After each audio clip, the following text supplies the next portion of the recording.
నేను మీ స్వాతి ఉస్మానియా యూనివర్సిటీ. ఈరోజు మనం మాట్లాడుకునే అంశం మీరు ఇన్ని రోజులు వినే ఉంటారు ఆ టాపిక్. నేనే కొంచెం లేట్గా మాట్లాడుతున్నట్టున్నా. ఏంటంటే రిటైర్డ్ అధికారులు ఎంతమంది ఉన్నారు తెలంగాణ రాష్ట్ర వ్యవస్థలో ప్రతి శాఖలో గమనించదగినట్టయితే ఎంతమంది రిటైర్డ్ అధికారులు ఉన్నారు.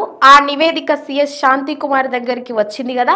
ఆ నివేదికలో ఇన్ని సంవత్సరాలు ఈ 10 సంవత్సరాల కేసీఆర్ గారి పాలనలో జరిగినటువంటి రిటైర్డ్ అధికారులు కావచ్చు, అవుట్సోర్సింగ్ లో ఉన్నటువంటి ఉన్నతాధికారులు కూడా ఉన్నారు.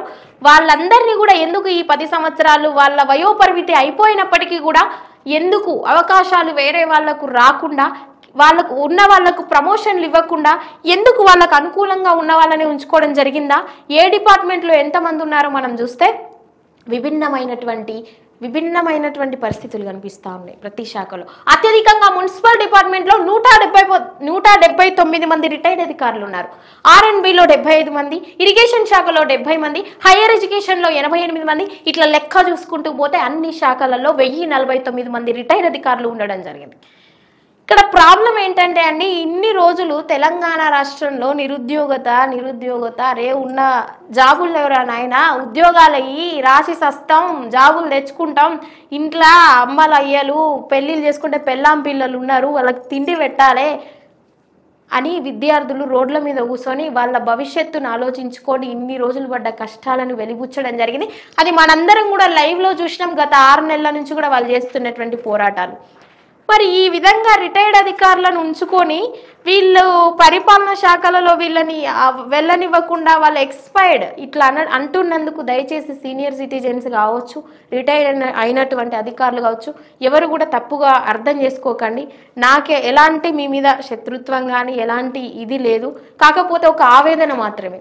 మీరే ఉన్నారు, ఒక ఎగ్జాంపుల్ ఉందండి. ఒక కుటుంబం ఉంది. ఒక కుటుంబం ఉన్నప్పుడు ఒక తాత స్థాయిలో ఉన్నప్పుడు మీరు ఏం ఆలోచిస్తారు? అరే నా మనోడు ఉద్యోగం చేస్తే బాగుండు, నా కళ్ళ ముందు వాడి జీవితం పచ్చగా ఉంటే నేను చూస్తా, వాడు సమాజానికి ఉపయోగపడతాడేమో, సొసైటీలో ఒక విధంగా ఎదుగుతాడేమో అని మీరు ఆలోచిస్తారు. అట్లనే తెలంగాణ రాష్ట్రాన్ని కూడా ఒక ఫ్యామిలీగా తీసుకుంటే మరి మీ మనవల్ల స్థాయిలో మీ మనవల్ల స్థానంలో ఉన్నటువంటి నిరుద్యోగుల పరిస్థితి ఏంటి? అందుకే ఈ మాట అనాల్సి వస్తుంది. ఎక్స్పైర్డ్ అనే పదం ఎందుకు వాడుతున్నా అంటే ఆ పదం ఒక రిటైర్డ్ అయినటువంటి అధికారులకు అనుభవం ఉంటుందండి. మీ దగ్గర ఉన్నటువంటి అనుభవం మేము తూచా తప్పకుండా పాటిస్తాం. దాన్ని ఏ విధంగా కూడా నెగ్లెక్ట్ చేయడం కానీ లేకపోతే ఈ విధంగా అనడం కానీ కరెక్ట్ కాదు. కానీ తెలంగాణ రాష్ట్రంలో డిపార్ట్మెంట్లో ప్రభుత్వానికి కట్టుబడి ఉన్నటువంటి కొన్ని కండిషన్స్, రాజ్యాంగం ఇచ్చినటువంటి హక్కులు కావచ్చు, వయోపరిమితులు కావచ్చు, ఇవన్నీ కూడా మనం మొదటి నుంచే పాటిస్తూ ఉన్నాం. మరి పాటించినప్పుడు ఒక ప్రభుత్వం వచ్చి అధికారంలోకి వచ్చి వాళ్ళు పరిపాలన చేసినన్ని సంవత్సరాలు పరిమితి అయిపోయినా పర్లేదు, మాకు అనుకూలంగా ఉన్నటువంటి అధికారులనే మా చుట్టూ ఉంచుకుంటాం, మాకు సానుకూలంగా పనులు చేపించుకోగలుగుతామంటే మీరు ఒప్పుకుంటారా? మీరైనా ఒప్పుకుంటారా? మిమ్మల్ని ప్రశ్నిస్తా ఉన్నాం. సమాజం ఎట్లా ఒప్పుకుంటుంది? విద్యార్థులు ఎట్లా ఒప్పుకుంటారు? పిల్లల పరిస్థితి ఏంటిది? భవిష్యత్ తరాలకు ఎక్కడ అవకాశం లభిస్తుంది? భారతదేశంలో నిరుద్యోగం ఎక్కువ, పెను సవాలుగా మారబోతుంది అన్ఎంప్లాయ్మెంట్. ప్రతి రంగంలో కూడా అన్ఎంప్లాయ్మెంట్ అనేది ఉంది.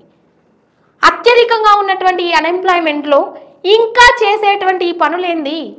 అవకాశాలు కదా. ఎట్లా అన్ఎంప్లాయ్మెంట్ని ఏ విధంగా మనం ఆ ప్రాబ్లమ్ని సాల్వ్ చేయాలనేటువంటి విషయంలో నిపుణులు ఆలోచించాలి, మేధావులు ఆలోచించాలి, ప్రభుత్వాలు తగినటువంటి బాధ్యతను తీసుకోవాలి కదా.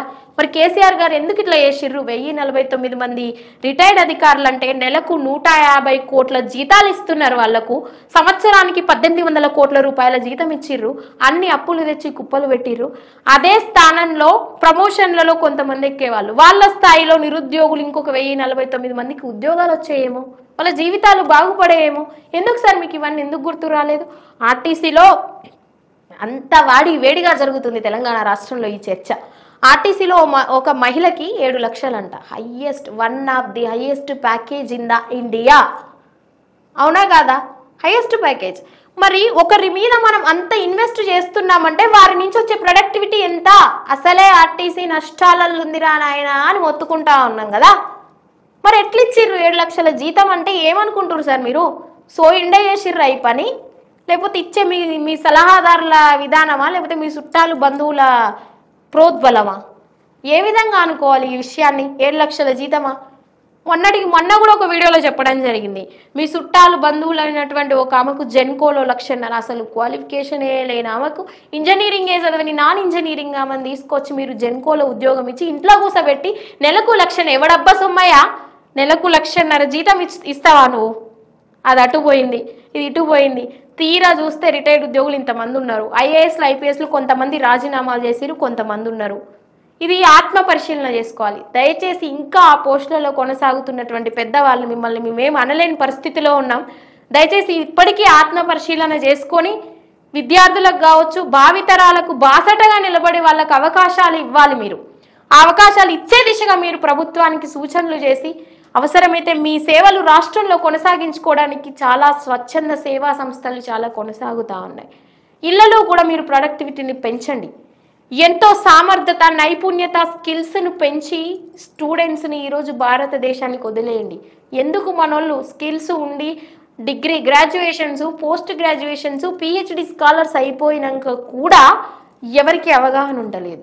ఏ సమస్య పైన కూడా కనీసం 4 నిమిషాలు మాట్లాడదాం, ఆ 4 నిమిషాలు ఉన్నటువంటి ఆ కంటెంట్ కూడా ఉండే స్థాయి లేదు. ఇవి కదా మీరు పెంచాల్సింది, ఇది కదా మీ బాధ్యత.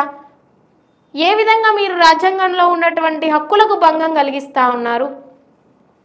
అవి కలిగించకూడదు. దయచేసి సీనియర్ సిటిజన్స్ అందరూ, రిటైర్డ్ అధికారులు, ఇప్పటికీ మేధావులు మిమ్మల్ని చాలా గౌరవప్రదంగా కూడా రాష్ట్ర వ్యాప్తంగా, దేశవ్యాప్తంగా కూడా కింది స్థాయిలో ఉన్నటువంటి పిల్లలు కావచ్చు ఒక ఆదర్శంగా చూసేటువంటి సందర్భం.